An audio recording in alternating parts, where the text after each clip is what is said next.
Praise the Lord! Purihin natin ating Panginoon ngayong umagang ito. Samahan niyo po kami tumalon, sumigaw, sumayaw, umawit po sa ating Panginoon. Awitan po natin yung unmover na ating mga buhay. You are the unmoved mover, the pure delight of my soul. And when you stretch your fingers, all my fears are gone. In the morning you're the cloud, and in the nighttime I won't doubt you're the fire that lights my soul. Can it be that it's true? You're the only God I knew. Heaven's praise, the faithfulness of the one who never fails. You're the unmoved, the mover in my life. Come on, let's clap our hands to Jesus. Your spirit enveloped me. Your love has rescued me. And when I turn away, I know that you reach out.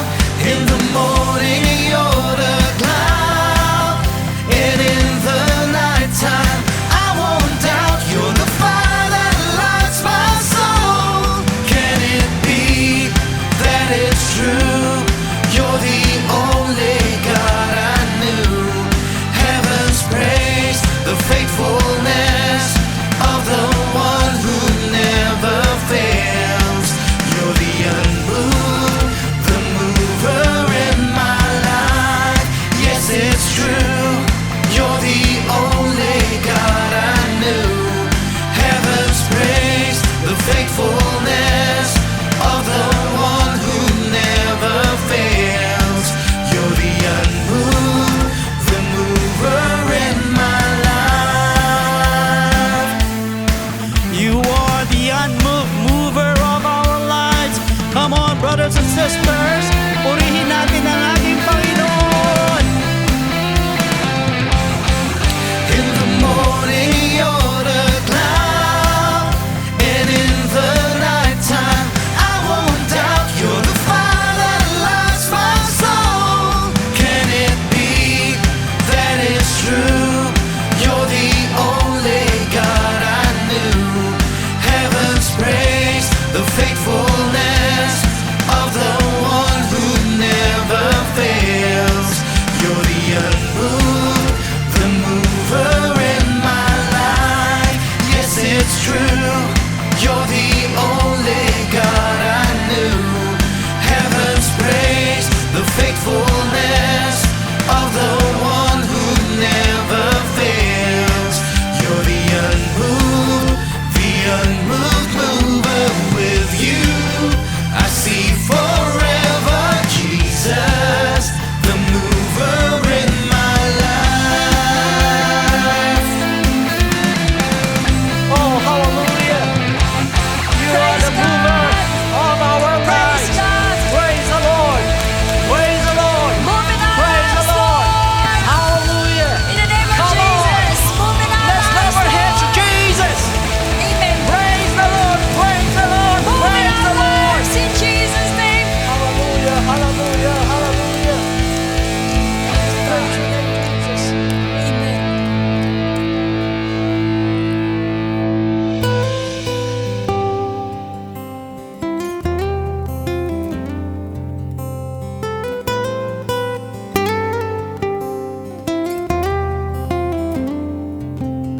I've failed so many times.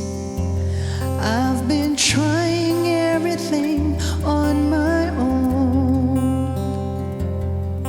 I wasted so many years. I've been hurt and was left behind till you came and saved me. So now I sing to you. Hold me closer to you.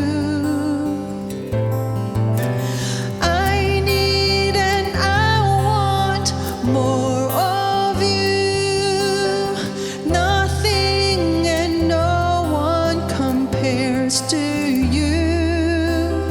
Jesus, I wanna be always with you.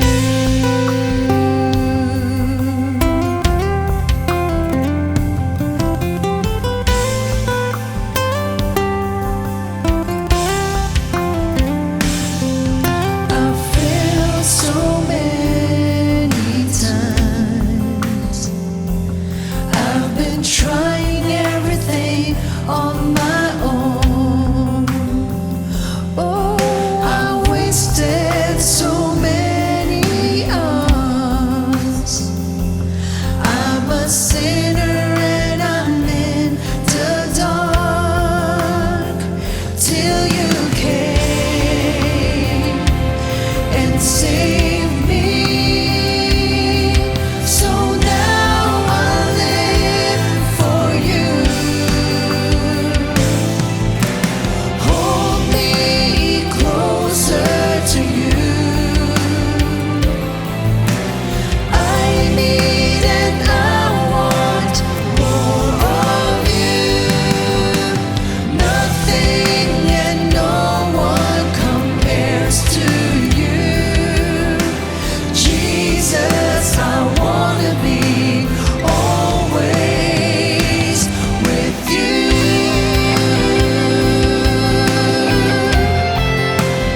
You are my guiding light.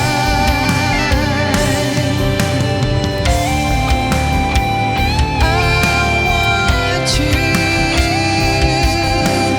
Never let me go. Hold me closer to you. Don't let go. I need and I want more of you. Jesus, nothing and no one compares to you. Jesus, I wanna be always to you. Hold me closer to you. Don't let go. I need and I want more of you.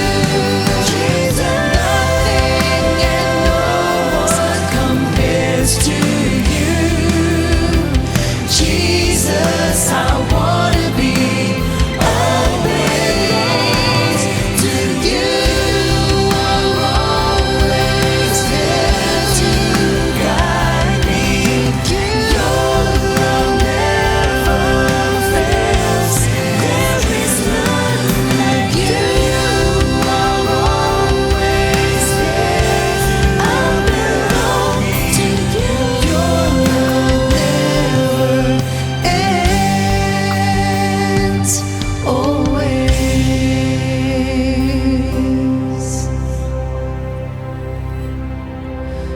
Oh Lord, in these trying times, tunay nga wala kaming ibang tatakbuhan, wala kaming ibang aasahan kundi ikaw lang. You are the only always that will never fail. You are the only always that we can count on. So please, Lord, don't ever let us go. Please, Lord, hold us always.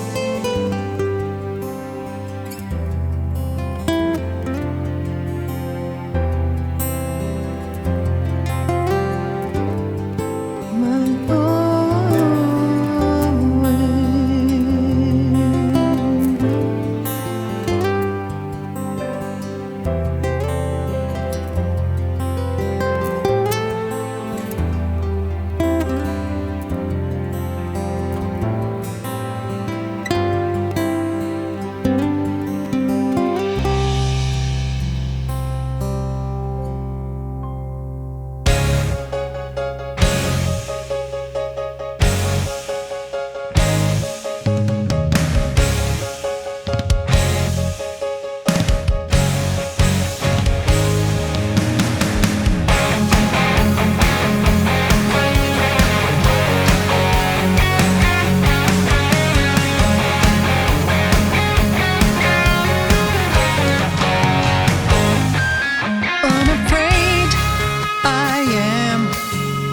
For you are with me, Lord, holding my hand, so I won't be lost.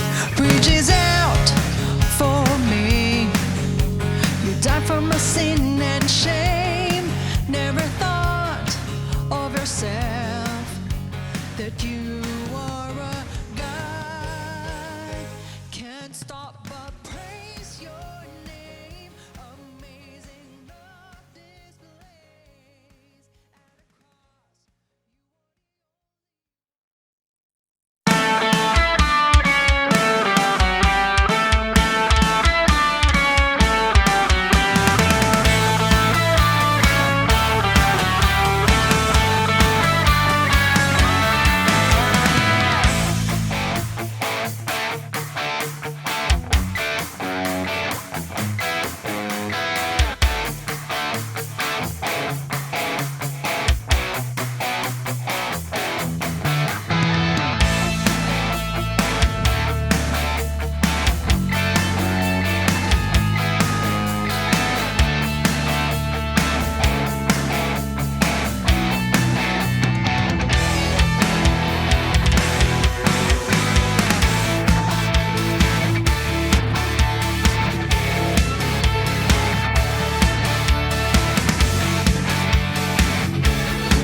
Amazing grace, how sweet the sound that saved a wretch like me.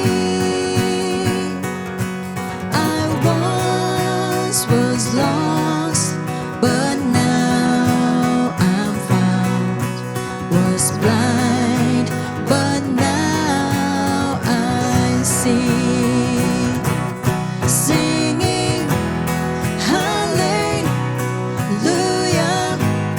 there's no chain on me.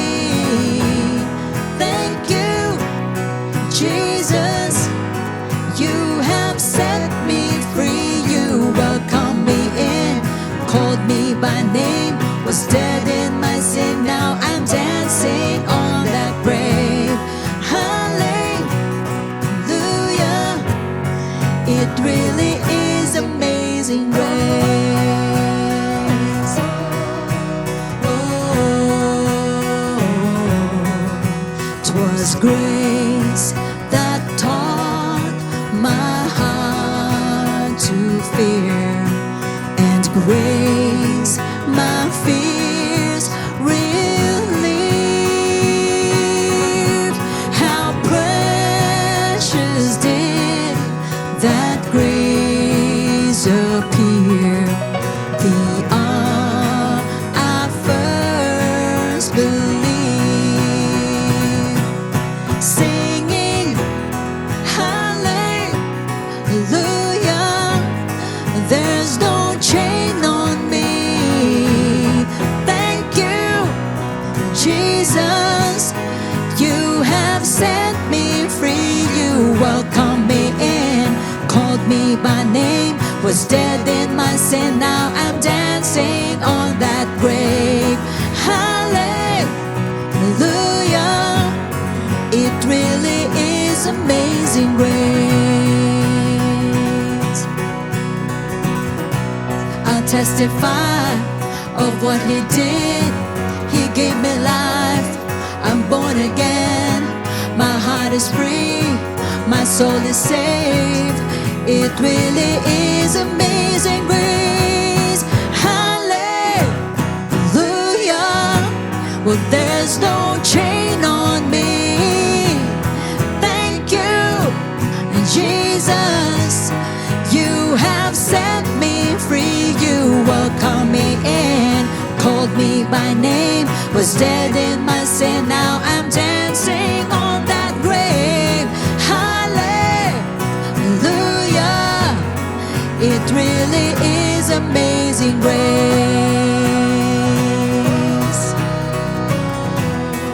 It really is amazing grace. It really is amazing grace.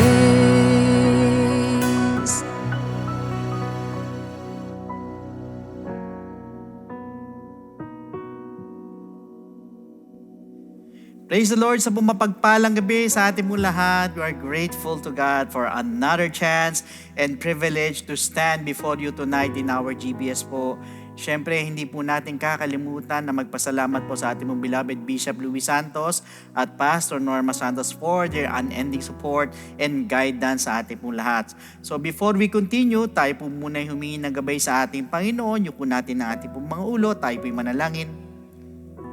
Heavenly Father, we praise your name, we glorify your name. Maraming salamat po sa gabing ito na ipinagkaloob mo po sa amin, sa aming pakikinig ng iyong salita. Gawin mo po kaming malinis ang aming mga puso, patawarin po ang aming mga pagkakasala at buksan mo po ang aming kaisipan upang tumimo po sa amin ang aming pag-aaralan.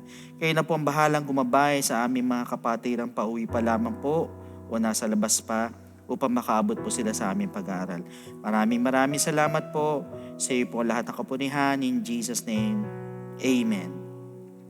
So brothers and sisters, last week we have finished studying part 2, in which we learned about the midnight crier, who they are, ano po yung danger ng spiritual dullness, and how this parable reflects us Christians nowadays as we are living in these times when preparedness is a must. However, tonight, bilang pagpapatuloy po ng ating topic, we are going to proceed with part 3. The parable of the 10 virgins, all 10 slept, weakness is human. Ang sabi po sa Matthew 25 verse 5, the bridegroom was a long time in coming, and they all became drowsy and fell asleep. So dito po, pinakita po ng Lord na sinadya niya pong gamitin yung pong dalawang salita na drowsy at slept, para ipakita po yung pong progression ng natural fatigue at hindi po ng isang spiritual rebellion. Kaya po, kung babasahin po natin ang Matthew 25 verses 1 to 13, hindi niya po kinundena yung mga virgins dahil po sa pagtulog. Kung hindi, ito po ni-record niya lang po bilang isang universal human reality. Na kahit na yung pong mga matatalino or wise, kahit yung pong mga merong oil ay natulog. Ibig sabihin, ang weakness po is not wickedness. Fatigue is not failure. Or ang kahinaan po ay hindi po kasamaan at gayon din po ang pagkapagod ay hindi po kabiguan. So pinapahayag po ng parable na kahit na yung pong mga pinakabanal at pinakatapat na mananampalataya ay nakakaranas pa rin po ng panahon ng kabigatan. Yung pong pagiging routine na lang po ng lahat ng bagay. Discouragement, yung pong emotional depletion or yung pong emotionally ay drained ka na or spiritual quietness. So therefore, ang sleep po ay hindi po dividing line between a wise at sa foolish. Ang sabi ng Panginoon, 5 slept and 5 stayed awake. Bakit? Dahil yan po ay mag-i-imply na ang vigilance po or yung pong pagiging alerto or handa is a matter of human strength. Ang lahat po ng 10 ay natulog. So ibig sabihin, ito po ay nagpapakita na wala pong mananampalataya na pirmi or parating kang alisto, or parating emotionally strong, or parating energized. Yung pong pagka-delay po ng bridegroom ay lumikha po ng isang panandaliang paghina. Brothers and sisters, hindi po ito isang kasalanan, kundi ito po ay refleksyon ng isang anthropological limitation or yung pong limitation po ng isang tao. So, what separates the wise doon po sa mga foolish ay hindi po dahil sa natulog po sila. Kung may oil ba sila bago sila natulog. Kaya po sa Matthew 25 verses 3 to 4, ang sabi po rito, those who were foolish took their lamps and took no oil with them. But the wise took oil in their vessels with their lamps. So yung pong kanila pong spiritual condition ang nagpakita po ng kanilang kahinaan. At yung pong pagtulog po ay nagpakita po o nagpahayag po lang kung ano po yung nasa loob na pala. So theologically, winawasak po nito yung pumababaw na interpretation na nag-i-equate po sa pagtulog with backsliding. Hindi po kinundina ng Lord ang pagpapahinga. Ang human frailty o yung pong pagkakataon ng spiritual quietness. Throughout the scripture, hindi po pinarusahan po ng Diyos ang may mga weakness o yung merong po mga kahinaan. Kung hindi ang kapabayaan po ang pinaparusahan po niya. Nakita niyo po si Elijah, he's left from exhaustion. Pero ano pong ginawa po ng Diyos? God restored him, ayon po sa 1 Kings chapter 19 verses 5 to 8. What about yung mga disciples po na natulog from sorrow sa Luke 22:45? So ano po ibig sabihin? Meaning, ang weakness po is expected. Pero yung pong unpreparedness is fatal. Ibig sabihin, ito po'y nakamamatay. Kaya po, ginising po na midnight cry, yung pong lahat ng 10 virgins sa Matthew 25 verse 7, na pinatutunayan na ang awakening po is universal. But readiness is not. That is why some people need to stop condemning themselves for being human. Mga kapatid, hindi po ni-rebuke ng Lord ang pagtulog. Ang ni-rebuke po niya was the absence of oil. Therefore, ang totoong peligro po ay hindi po yung pagod, bagkus yung pong emptiness. Hindi po yung kapagalan, kundi yung pong pagiging hindi handa. Yung pong mga matatalino slept with oil, pero yung pong mga foolish slept empty, walang laman. Kaya nung dumating po yung sigaw, hindi po yung kahinaan po nila ang sumira po sa kanila, kundi yung pong kawalan po or kakulangan po ng langis ang sumira po sa kanila. Kaya lang po, ang tanong, bakit hindi po kinonsider na kasalanan po ang pagtulog? Why? Because God Himself instituted rest. Kaya nga po sabi sa Matthew 25 verse 5, but while the bridegroom was delayed, they all slumbered and slept. Hindi po siya nag-describe ng rebellion.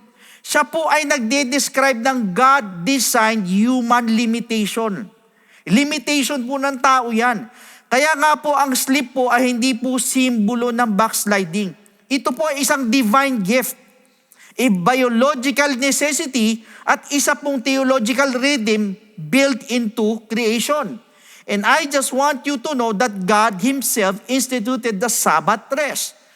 Bago pa po nagkasala ang Israel, before the fall, bago po na isulat yung po mga commandments, ang sabi po sa Genesis chapter 2 verses 2 to 3, and on the seventh day, God ended His work which He had done, and He rested. On the seventh day, siya po'y nagpahinga sa ikapitong araw from all His work which He had done. Then God blessed the seventh day and sanctified it, because in it, He rested from all His work. Siya po'y nagpahinga sa lahat ng kanyang ginawa, which God had created and made. So dito po malino na sinasabi po ng talata that God rested. Siya po ay nagpahinga. Not because He was tired, kung hindi po para i-model po yung pong human pattern of renewal. Ibig sabihin yung pong likas na paraan ng tao para mag-recharge. Kaya po ang rest po ay hindi po isang senyales ng spiritual decline, kundi ito po ay isang marka ng divine design. In fact, kahit na po yung mga secular law recognizes the necessity of rest. And also, lahat po siguro ng mga bansa sa buong mundo ay minamandate po ang weekly rest days, maximum working hours, and required sleep cycles for certain professions, katulad po ng mga piloto, katulad ng mga doktor, even drivers po. Bakit? Because without rest, alam natin to, unang-una, the mind collapses. Yung po mga isip po natin or mind natin, bumabagsak po yan. Kaya nga po minsan pag hindi ka nakakapagpahinga, hindi ka makapag-isip na matino or ayaw gumana ng mga isip po natin. Minsan clouded yung mga decision natin, yung mga decision making natin, kasi nga po wala pong pahinga, ang isip or ang mind. Pangalawa, the body malfunctions. Kaya po madami po ang nagkakasakit. Andyan tumataas ang blood pressure, nagkaka-high blood, yung mga kung ano-ano ang nangyayari sa katawan, pati yung mga internal organs ay nasisira pag kulang po sa pahinga. Kaya nga po malaking bagay po ang fasting po sa atin dahil nga po nakakapagpahinga po yung po mga internal organs po natin. At hindi lang po yan. Pag wala pong pahinga or kulang sa pahinga, ang pangatlo po, judgment becomes impaired. Kaya po kung minsan, mali po tayo ng paghusga sa mga bagay-bagay, sa pag-solve po ng mga problema, sa mga pag-solve or sa pag-analyze po ng mga issues po sa buhay. And lastly, pag kulang or wala pong pahinga, accidents multiply. Dumadami po yan. Yan nga po ang, di ba, ang pagpagod po na sobra, lalo na po pag nagdadrive ka, kung minsan lutang ang isip. Kaya nga po ang sleep po is part of universal human frailty. Likas po sa tao na magpahinga kapag pagod. Isa po itong frailty na inacknowledge po ni Jesus Christ sa parable. Hindi niya po nirebuke yung mga virgins dahil sa pagtulog. Ang nirebuke niya po yung po mga sisidlan po nila na walang laman. Moreover, ang modern science book confers kung ano po ang matagal na pong sinabi ng banal na kasulatan. So pinatunayan po ng medical research po yan, ang kakulangan po sa pagtulog causes what? Weakened immune system. Alam natin yan. Kaya madami po madaling tablan ng sakit. Umihina kasi po ang immune system. Nagkakaroon din po ng cognitive decline. Umihina, bumabagal po yung takbo ng isip. At hindi lang po yan. Nagkakaroon din ng emotional instability. Ang bilis maapektuhan ng emosyon, minsan madaling mainis, minsan madaling malungkot. Gayon din, nagkakaroon din po ng spiritual irritability. Could you imagine that? Bumababa ang spirituality, madaling tablan ng problema, madaling maapektuhan. At higit sa lahat, nagkakaroon din po yan ng mga poor decision making. Naaapektuhan po talaga kapag kulang po sa tulog ang tao. Di ka makapag-isip na matino, madalas masakit ang ulo mo, wala ka sa wisyo. Kaya po, pinatotohanan po lang mismo ng science kung ano po ang tinuturo po ng scripture. First, ang humans po must sleep. Kailangan natutulog po talaga ang tao. Pangalawa, humans will grow weary. Mapapagod tayo at mapapagal po talaga ang tao. At pangatlo, humans are not God. Hindi po tayo Diyos. Kaya po ginawa po na Lord dito sa parable purposefully.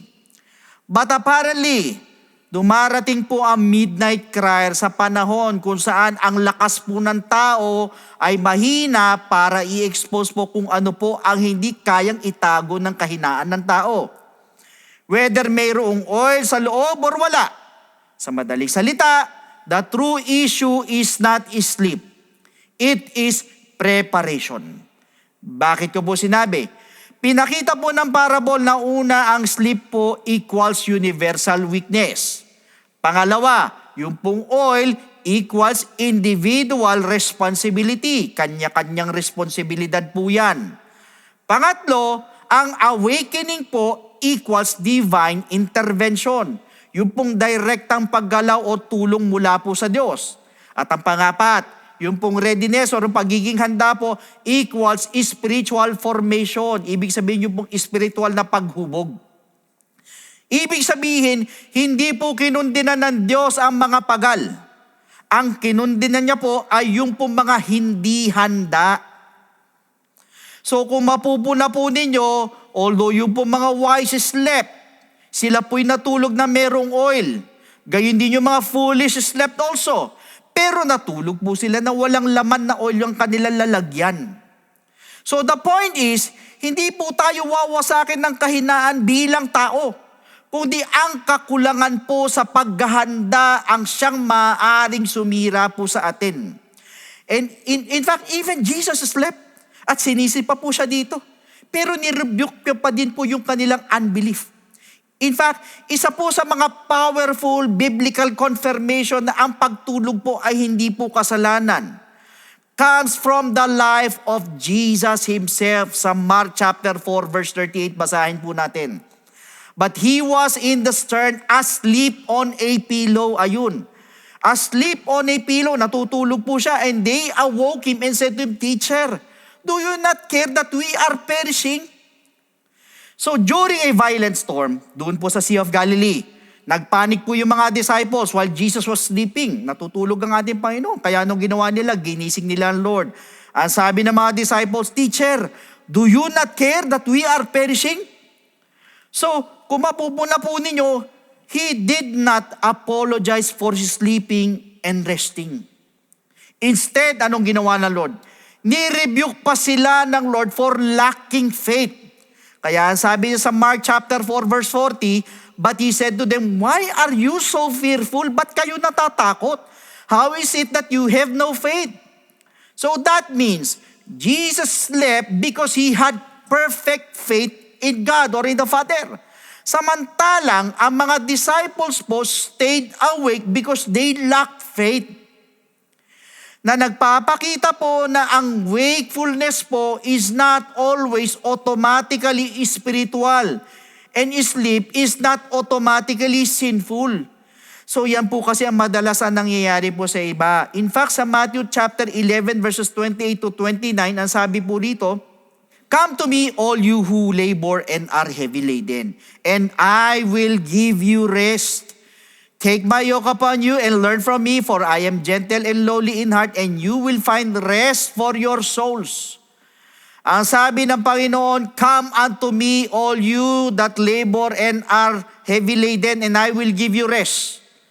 Ibig sabihin, hindi po symbol ng rebellion ang rest. Dahil ito po ay isang regalo po ni Jesus Christ, isa pong senyales ng pagtitiwala at yung pong posture ng mga namumuhay po sa ilalim ng biyaya po ng Diyos. Meaning to say, Jesus did not only permit rest, kung hindi ito po'y inutos niya para po sa mga napapagal. This is why yung po mga wise virgins po sa Matthew 25 verse 5 ay natulog po ng walang condemnation. Kasi nga po, yung pong kanila pong tulog was the natural rhythm po of humanity. Normal sa tao yan eh. At intact po yung supply ng kanilang oil. Ibig sabihin, they rested in confidence, not in neglect. Now meanwhile, yun naman po mga foolish virgins also slept. Pero iba po yung tulog nila. Although, hindi po makasalanan yung kanila pong pagtulog at pagpapahinga, pero yung pong kanila pong unpreparedness was fatal. Meaning, yung pong kakulangan po nila sa paghahanda ang siyang nakasira po sa kanila. Kasi po, natulog po sila with empty flask. Natulog po sila na walang paghahanda para sa darating na panahon. Sila po ay natulog while presuming that someone else's oil could save them later.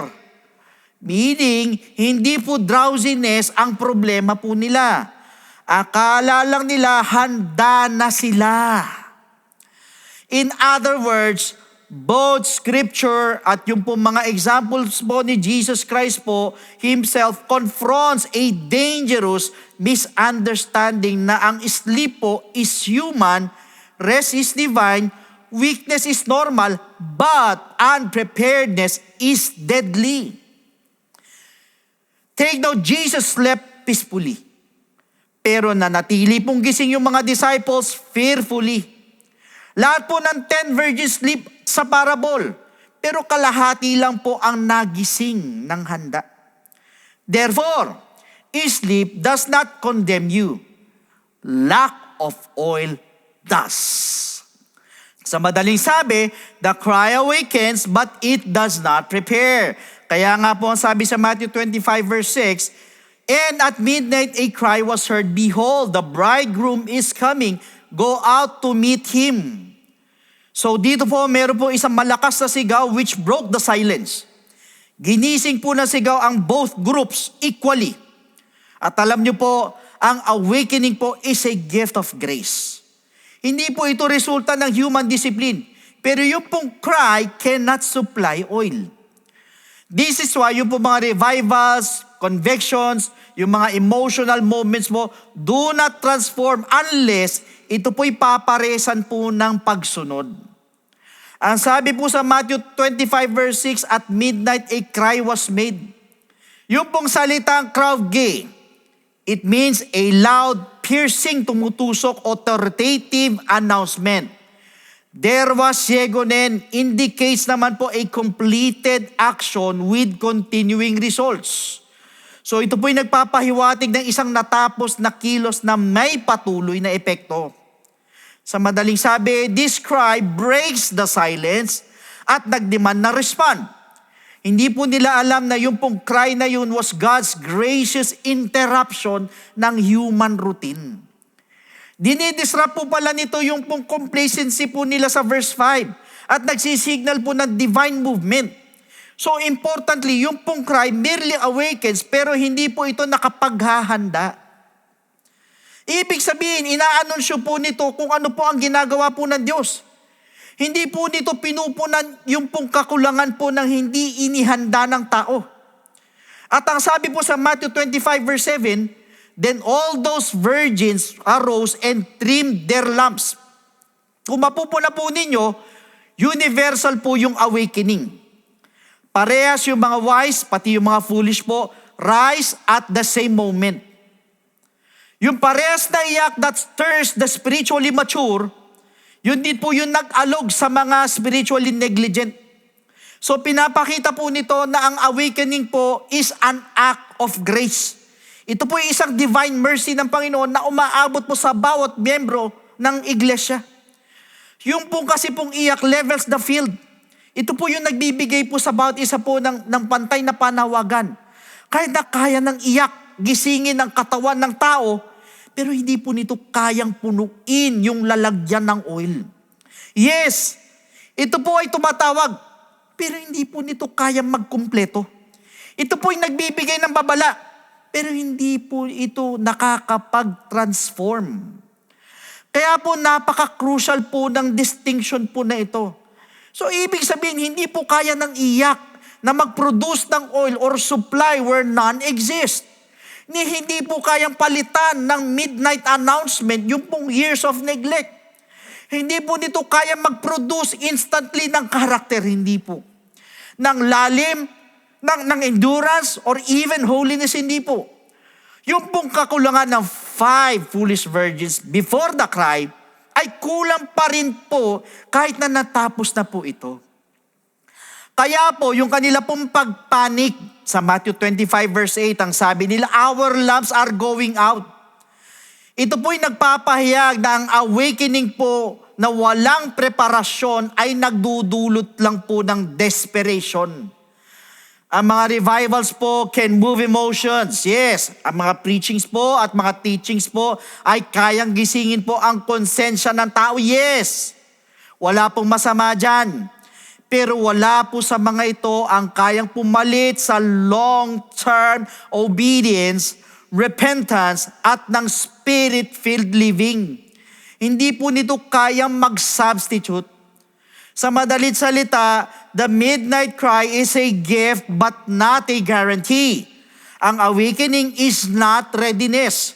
Kaya po, yung pong maramdaman po natin yung urgency of the moment ay hindi po parehas as possessing oil. Magkaiba po yan. Kaya po in-expose po ng iyak kung sino po yung nakapaghanda ng patago at kung sino naman po yung nag-antay sa ingay lang po ng panahon. Kaya po kung babasahin po natin ng kwento po sa 1 Samuel 17, so yung buong army po ng Israel appears ready for war. Mukhang handa na sila sa labanan. Suot pa nila yung mga armor nila. Perhaps pumipila pa yan for battle every morning.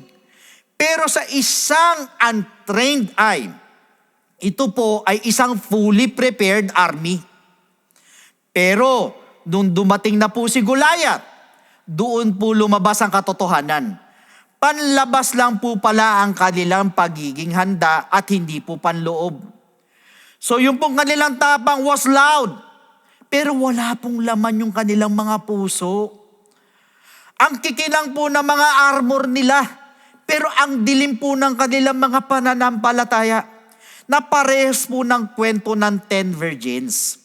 Ibig sabihin, yung pong appearance of readiness is not actual readiness. Yung pong mga sundalo ng Israel looked the part, katulad ng mga foolish virgins who carried the lamps, visible torches, but no inner oil. Meaning to say, outwardly, both the army at yung mga virgins po seemed prepared, mukhang handa, pero inwardly, they were empty. So the test, whether Goliath's challenge or the bridegroom's arrival, ay nagpapahayag po ng katotohanan na ano po, that all seem prepared, but only the prepared can fight Goliath. Ibig sabihin, lahat ay mukhang handa, pero tanging tunay na handa lang po ang kayang labanan si Goliath. However, God's true warriors are formed in secret, not in spectacle. Ibig sabihin, yung pong tunay na mandirigma po ng Diyos ay nahuhubog sa tahimik na paghahanda, hindi sa palabas. Remember, si David po had no armor. Wala pong military training din at wala din pong reputasyon. Yet, meron po siya na wala po ang iba. Ano po yun? That is the preparation with God in secret. Natutunan niya po ang pananampalataya sa pakikipaglaban sa mga leon at bears. Natutunan niya po ang pagtitiwala through solitude. Natutunan din niya po ang accuracy through practice with the sling. Likewise, yung po mga wise virgins carried oil because kinultivate po nila yung pong inner life po nila long before the midnight cry. Therefore, readiness is not loud. Readiness is hidden. Meaning, ang tunay na kahandaan ay tahimik, nakatago, at hindi po ipinapakita sa mata ng lahat. And truth be told, sa oras po ng paglalantad, lumalabas po ang tunay na kahandaan. Kaya nga po, ginising po ng sigaw ni Goliath ang buong Israel. The same way, the midnight cry awakened all the 10 virgins. Pero, ang paggising po does not equal being ready. Kaya po, mapupuna po ninyo, Israel awoke in fear, but David awoke in faith. The foolish virgins awoke in panic, but the wise awoke in purpose. That means, ang crisis po does not create character. Kung hindi, it reveals it. Meaning to say, yun lang pong mga handa beforehand can move forward when the hour comes. Nung lumabas po si David with his sling, siya lang po yung nag-iisang nakakilos patungo kay Goliath. Lahat po stayed still. Kaya po nung dumating po yung iyak sa Matthew 25 verse 6, ang sabi, go out. Yun lang po mga wise could obey. While yun naman po mga foolish were immobilized dahil nga po sa kakulangan po ng preparasyon. So meaning to say, ang tawag po ng Diyos always reveals who has oil and who only has appearance. And truth be told, marami po mga Christians po look ready, some worship ready, ang iba preach ready, and even post ready. Pero alam nyo po, yun lang po mga tao who built inner oil can stand when Goliath steps out or when the bridegroom arrives. That means, awakening does not equal readiness. Kaya nga po sa Matthew 25 verse 7, nagising po sila pero hindi po sila lahat ay handa. Yung 5 foolish po respond with panic while yung mga wise po respond with order. Meaning, in-expose po ng awakening yung mga differences na hindi po nilikha nito. At katulad po sa panahon po natin, some people wake up spiritually during crisis. Pero wala pa rin pong langis. Walang lalim ng pananampalataya at wala din pong consistency. Ang sabi po ng Matthew 25 verse 7, then all those virgins were awakened. Yung pong verb, egertesan, is passive. Ibig sabihin, ito po'y tumanggap ng kilos. Meaning, hindi po ginising ng mga virgins yung sarili po nila. Kundi sila po ay nagising sa pamamagitan ng cry. And I just want you to know na ang awakening po is an act of divine mercy. Hindi po ito isang human discipline. Pero hindi po sinabi ng talata na lahat sila ay handa. Ang sinabi lang, sila po ay nagising lahat. Meaning to say, ang paggising po ay universal. Pero yung pong pagiging handa ay hindi po. Gumising po yung mga foolish just as quickly as the wise. Na nagpapakita po na yung pong initial spiritual stirring ay hindi po kapareha sa actual preparedness.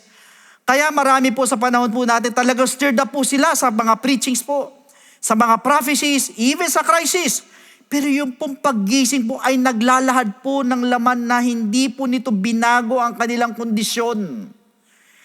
The foolish virgins respond with panic, while the wise respond with order. Ang sabi ng verse 7, trim their lamps. Yung trim po dito means to arrange, put in order, set properly. So mula po sa salitang cosmos, meaning order, structure, alignment. Nung magising po yung mga wise, dali-dali po sila nag-engage sa intentional spiritual ordering. Samantalang, sumigaw naman po yung mga foolish ng give us the oil sa verse 8. Ano po ibig sabihin? Ito po'y nagpapahayag ng chaos, ng entitlement at ng lack of preparation. Ano po mapupuna po ninyo? Isang sigaw or cry ang gumising sa dalawang grupo, pero magkaiba po ang naging responde po nila. Ano po ibig sabihin? Character determines reaction. Hindi po lumikha ng pagiging handa yung paggising po sa banal na kasulatan. Kung hindi, in-expose po niya ito. Hindi po binago na midnight cry ang kahit sino. Ipinakita lang po nito kung sino ang tunay na may langis at kung sino ang mukhang meron lang. This is why nilagay po ng Lord yung pong cry at a moment when nothing can be corrected. So, theologically, ang crisis po does not build faith, but it reveals whether faith exists. Meaning, hindi po binubuo ng crisis ang pananampalataya, kundi ipinapakita lang nito kung meron ka na talaga.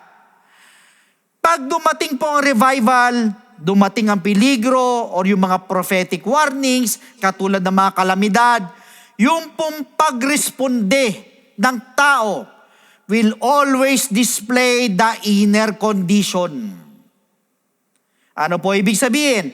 The wise move with purpose. Pero yung pong foolish, scatter in confusion. Sa makatuwid, yung pong cry is not the time to prepare. It is the time that proves who is prepared. Yan po yung panahon kung saan nakikita kung sino ang handa. That is why in our modern days, marami po mga mananampalataya, marahil ay nakararanas po ng mga spiritual awakening sa pamamagitan po ng mga preachings, sa mga pamamagitan ng mga sakit, even sa mga financial losses, or even yung mga prophetic warnings. But unfortunately, ang iba po, hindi ko naman po nilalat, possess no oil, no discipline, no endurance. Meaning to say, sila po ay nagigising emotionally but unchanged spiritually. Katulad ng mga foolish virgins, they awaken suddenly but unprepared, empty, and too late. Sa makatuwid, the midnight cry exposed what a lifetime of negligence has hidden. Ito po'y naglalantad ng itinago ng matagal na kapabayaan. Now, meanwhile, I just want you to know that crisis reveals character. Bakit ko po sinabi? Kasi po yung po midnight crisis exposes unang-una who has oil. Kung sino yung merong langis. Ano pa? Who merely has excitement. Kung sino lang po yung nakakaranas lang ng excitement. Ano pa? Who has substance. Sino yung merong totoong nilalaman. Who only has appearance. Sino yung panlabas lang? Sa madaling sabi, ang crisis po is the divine x-ray of the soul. Kung ano po ang tinatago ng pagtulog, ito naman po ang siyang pinahahayag ng crisis. That means our reaction in crisis reveals our preparation before crisis. So pinapakita po ng ating reaksyon sa crisis kung gaano po tayo kahanda bago ito dumating. Kaya nga po, kung mapupuna po ninyo, yung po moment of crisis sa parable po ni Jesus Christ ay nagsimula po with a sudden shout. So abrupt po yung sigaw, nakakaalarma, and unexpected. Walang warning, walang countdown, wala din pong pagkakataon to negotiate. At ito po midnight moment na ito instantly performs spiritual separation na nagpapakita po na kung ano po ang tinatago sa pang-araw-araw na buhay, ito rin po ay pinahahayag naman sa hating gabi.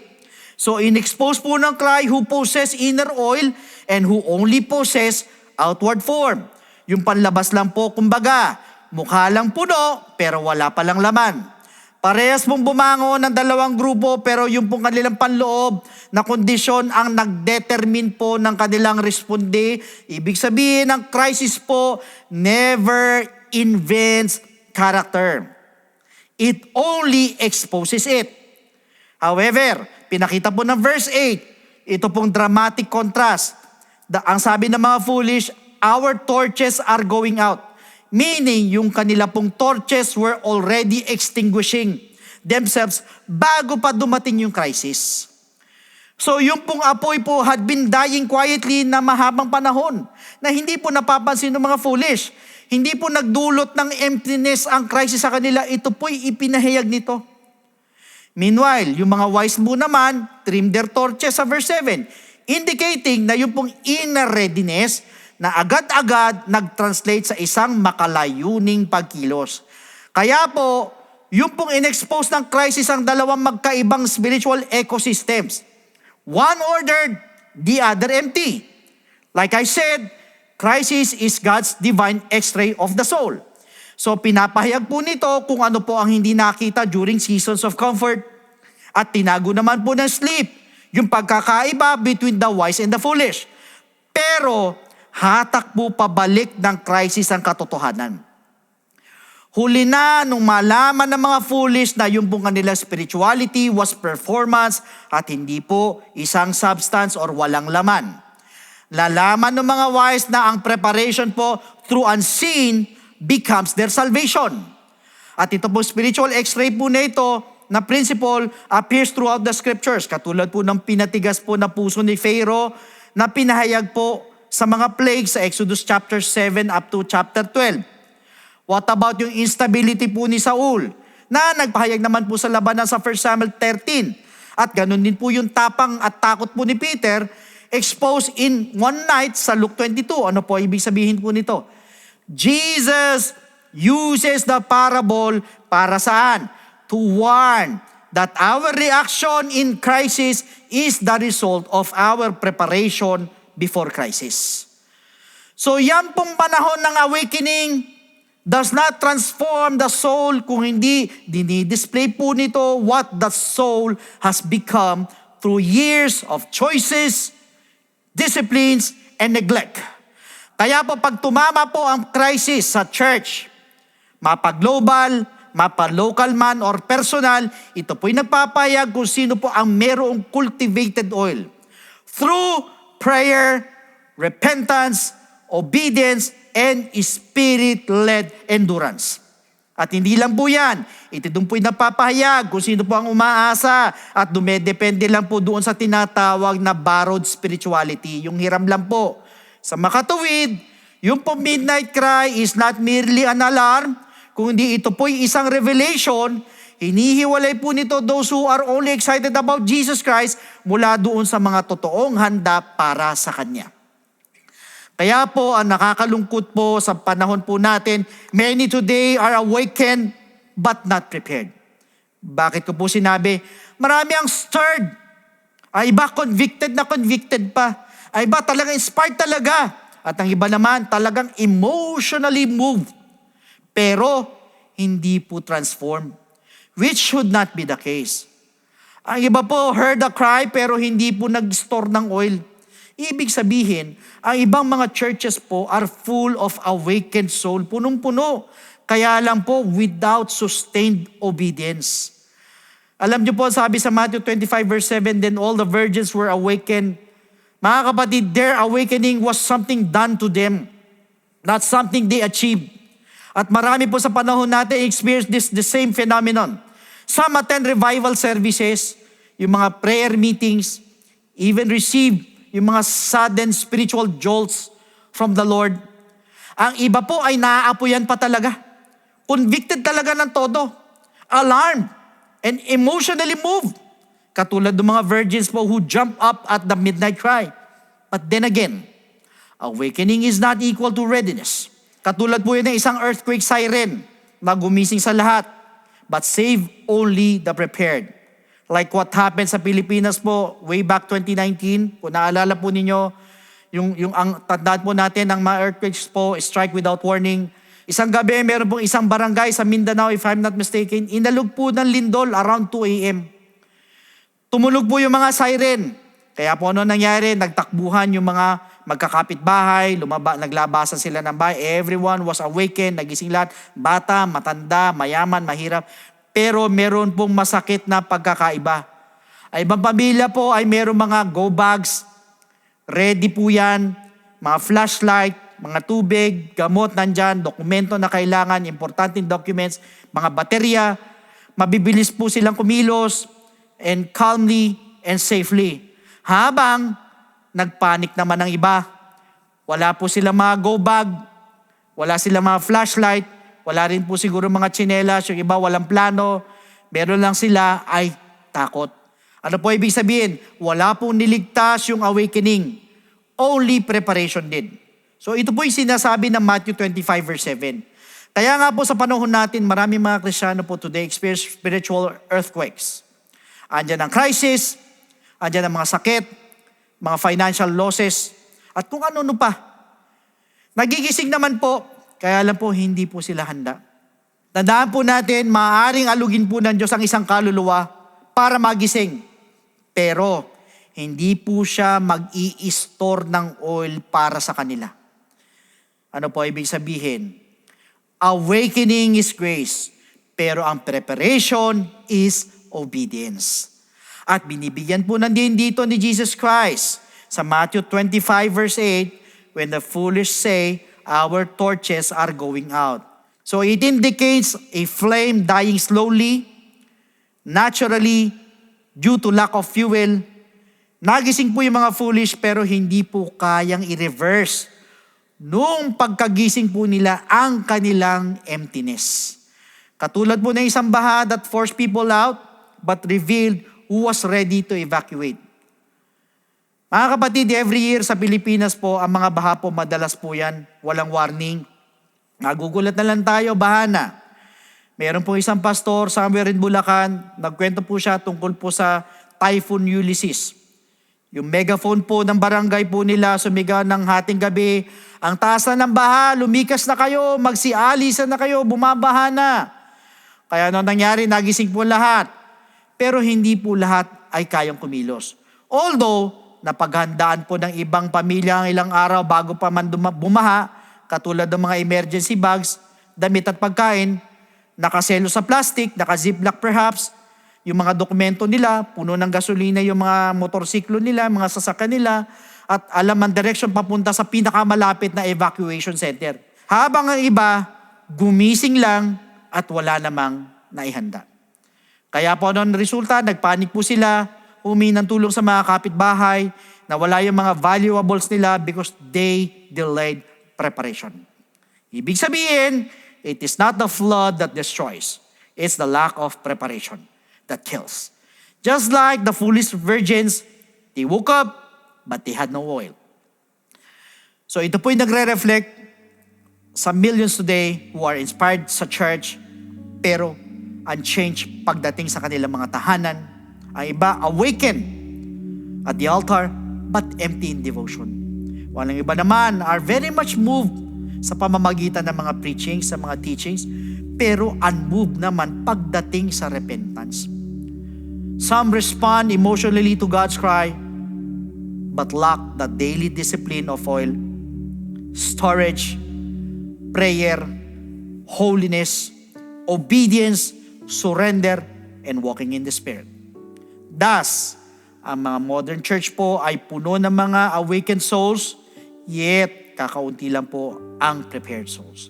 Alam niyo po, napakadaming mananampalataya, alam kung paano po magre-react sa mga spiritual noise, pero hindi po alam kung paano i-cultivate yung kanilang spiritual depth. Sumisigaw pa yung iba ng Amen, Hallelujah, Praise the Lord. Punong-puno ng conviction but fail to produce the oil of transformation. At pinapakita po nito ng mga foolish virgins that we can be awakened by God and still be shut out by God. Kaya nga po, ang sabi po sa Matthew 25 verses 10 to 12, allow me to read it to you. And while they went to buy, the bridegroom came, and those who were ready went in with him to the wedding, and the door was shut. Afterward, the other virgins came also saying, Lord, Lord, open to us. But he answered and said, assuredly, I say to you, I do not know you. Meaning to say, in-expose po ng midnight cry, yung po kanilang pansamantalang excitement, pati ang kanilang permanent negligence. This goes to say, a trembling heart is not preparedness. So yung pong stirred emotion is not endurance. At yung pong moment of awakening is not the same as life of obedience. In other words, tinatawagan po ng Lord ang kanyang iglesia not only to hear the cry, but to have oil when it comes.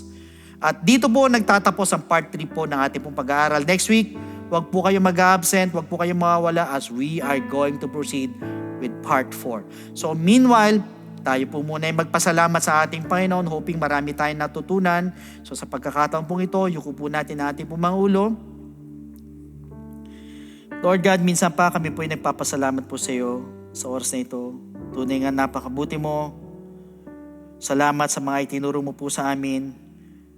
Alam namin na ito po ibinigay mo po para gisingin kaming lahat sa pananampalataya, para huminto sa pagiging slack at mag-prepare sa darating na panahon.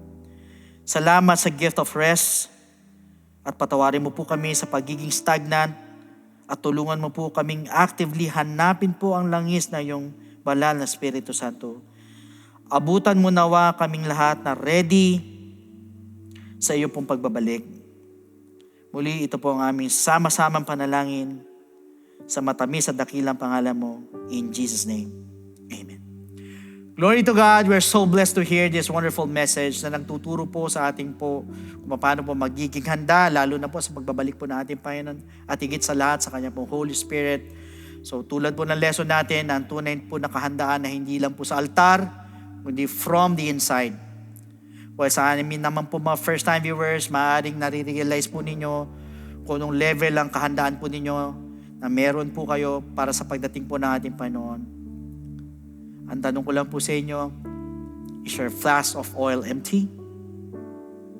Alam niyo po, the pouring of the oil at ang simula po ng tunay na preparedness ay nagsisimula po sa paniniwala at pagtanggap po sa gospel of salvation. Now, please listen to me sa lahat ng mga first-time viewers. Pag sinabi po natin salvation, nasabi po sa Ephesians chapter 2 verse 8. For by grace you have been saved through faith. So malinaw po na sinabi ng talata, we were saved by grace through faith. Kaya alam po ang tanong, saan po tayo mananampalataya at maniniwala? That is the question. It is found in 1 Corinthians chapter 15 verses 1 to 4. Moreover, brethren, I declare to you the gospel which I preached to you, which also you receive, and in which you stand, by which also you are saved, if you hold fast that word which I preached to you, unless you believed in vain. For I delivered to you first of all that which I also received, that Christ died for our sins according to the Scriptures, and that He was buried, and that He rose again the third day according to the Scriptures. Sa madalit sabi, we need to believe in the gospel of Jesus Christ, yung pong death of Christ, yung burial of Jesus Christ, at yung pong resurrection of Jesus Christ. So tatlo po yan na kailangan po natin sampalatayanan at paniwalaan. Kaya lang po ang tanong is believing enough. Pag tayo po ba'y nanampalatay, taniwala, wala na tayong gagawin, tutuldok o hihinto na po tayo doon. Alam niyo po, ang sabi po sa 1 Peter chapter 4 verse 17, "For the time has come for judgment to begin at the house of God. And if it begins with us first, what will be the end of those who do not obey the gospel of God?" Ano daw ang katatapusan, ano daw ang dulo doon sa hindi sumunod sa gospel ng ating Panginoon. So sa madalit sabi, the gospel of Christ must be obeyed. Pag tayo nanampalataya, tayo po'y naniwala, kailangan lakipan po natin ang pagsunod. Ang gospel po ng Panginoon, hindi lang po pinaniniwalaan, kundi ito po'y sinusunod. Kaya lang po ang tanong, how will you obey? It is found in the book of Acts chapter 2 verse 38. Ang sabi po rito, then Peter said to them, "Repent, and let every one of you be baptized in the name of Jesus Christ for the remission of sins, and you shall receive the gift of the Holy Spirit." Now, first is repentance. Tayo po'y magsisisi po ng ating po mga kasalanan. We're going to ask for forgiveness. We're going to confess our sins. At naniniwala po ako, kahit pakiramdam mo, napakasama mong tao, napakarumi mong tao, or ikaw na sabihin na natin, pinakamaruming tao sa balat ng lupa, pinakamasamang tao sa balat ng lupa. But for as long as andun po yung genuine repentance sa ating po mga puso, dahil dyan po nakatingin ang ating Panginoon. Hindi po sa ating pagkatao, hindi po sa ating nakaraan, kundi sa ating taos-puso na pagsisisi. Believe me, my friend, the Lord is willing and able to forgive your sins, at dyan din po papasok yung pong death to sin. So yan po yung first step, we need to repent. Second, we need to be baptized in the name of Jesus Christ. So tayo naman po ibabautismo sa tubig, ilulubog po tayo sa tubig in the name of Jesus Christ po yan. Ang sabi po sa Romans chapter 6 verse 4, "Therefore, we were buried with Him through baptism into death, that just as Christ was raised from the dead by the glory of the Father, even so we also should walk in newness of life." Sa madalit sabi, we need to be baptized in the name of Jesus Christ. Why? Dahil para bagang inililibing po natin ang ating po mga kasalanan kasabay po ng paglilibing kay Kristo. So kung una, siya po'y namatay, tayo naman po'y papatayin natin ang ating po mga kasalanan through repentance. Pangalawa, siya naman inilibing, tayo naman ililibing po natin ang ating po mga kasalanan through water baptism. And take note that water is a type of the blood of the Lamb that takes away the sins of the world. So again, hindi po ito paghuhugas ng dumi ng katawan, kundi ito po'y pag-alis po ng ating po mga kasalanan. Now the third step is we need to receive the gift of the Holy Spirit. Ang ating Panginoon ay nabuhay na magmuli on the third day.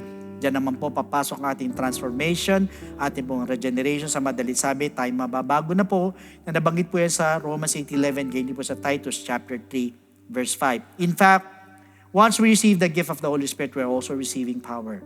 Power saan? Sa lahat po ng mga first-time viewers, aminin nyo man hindi, lahat tayo may kahinaan. Maliit na kahinaan, malaking kahinaan, parehas na kahinaan pa rin yan sa harapan ng Panginoon. Kung minsan pinipilit natin magbago, 1, 2, 3 buwan, sa mga susunod na panahon, bumabalik po tayo sa dati. Bakit po? Kasi po sarili lang po natin. But you know what? Once you receive the gift of the Holy Spirit, yan yung sinasabi po nating power. Power saan?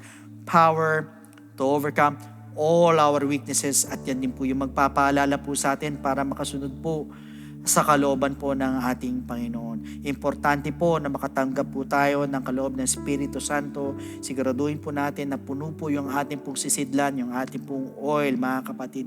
So importante po yan, mga kapatid, that we have to have the gift of the Holy Spirit, or we need to receive the gift of the Holy Spirit. So take note, ito pong tatlong bagay na ito ay kailangan maganap po sa atin lahat. First, we need to repent. Second, we need to be baptized in the name of Jesus Christ for the remission of sins. And thirdly, we need to receive the gift of the Holy Spirit, and that is what we call the good news, and that is the gospel of Jesus Christ. So at this moment, sa lahat po ng gustong tumanggap sa ating Panginoon, pwede po na itaas po ninyo yung dalawang kamay at yuko po ninyo yung mga ulo. Pikit po ninyo yung mga mata, and please repeat after me. with this prayer na habang binabanggit po ninyo ang panalangin to, andun yung taos-puso na tayo po humihingi ng tawad sa Panginoon. Nagsisisi po tayo sa lahat po ng ating po mga kasalanan. So please repeat after me. Panginoong Jesus, lumalapit po ako sa iyo bilang isang makasalanan. Patawarin mo po ako sa lahat ng aking mga pagkakamali at pagkukulang. Sa oras na ito, tinatanggap po kita bilang sariling tagapagligtas at tinatanggap po kita bilang Diyos ng aking buhay. Naniniwala po ako na ikaw ay namatay, ikaw ay nilibing, at sa ikatlong araw ay nabuhay na magmuli. Tulungan mo po ako makapagsimula ng bagong buhay at idagdag mo po ako sa iyong kaharian. Maraming salamat po sa pangalan ni Jesus. Amen. Praise the Lord. Yan po yung first step. Para sa pangalawang step po, sa lahat ng gusto magpabaptize, andyan po yung mga telephone numbers po natin.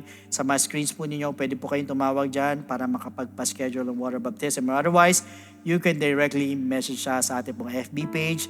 Iwan lang po kayo ng mensahe para mabigyan po namin kayo ng further instructions. So glory to God, marami na tayong natutunan about spiritual preparation. Ngunit, marami pa po tayong dapat malaman. So see you again next week as we unravel more spiritual lessons from the parable of the 10 virgins. So God bless every one of you, and to God be all the glory.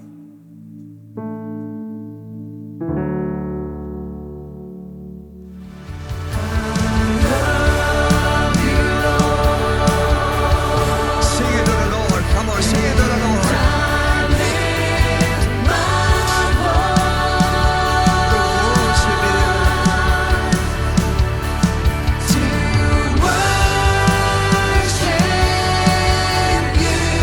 Oh, my soul. Rejoice, my soul. Take joy, my King. What you hear?